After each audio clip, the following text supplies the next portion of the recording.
مشکلش چیه؟ دکتر فلج شده. هر کاری لازم بود انجام دادیم ولی فایده ای نداره. هیچ حرکتی اصلا انجام نمیده. امکان نداره. یه راهی هست. چه راهی دکتر؟ بسپارش به من.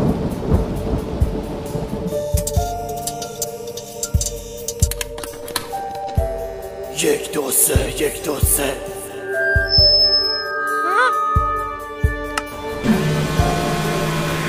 Once again, the surprise by محسن لرستانی. اسم من دیگه نیام، جلوی چشایم دیگه نیام، می دختره ای بی حیام، با جون زید بدم میام، به زبرایم سبحان الله. آهنگ محسن لرستانی باعث شد یه قطع موخایی حرکت کنه. اسپانسر چیز ایرانی کارت.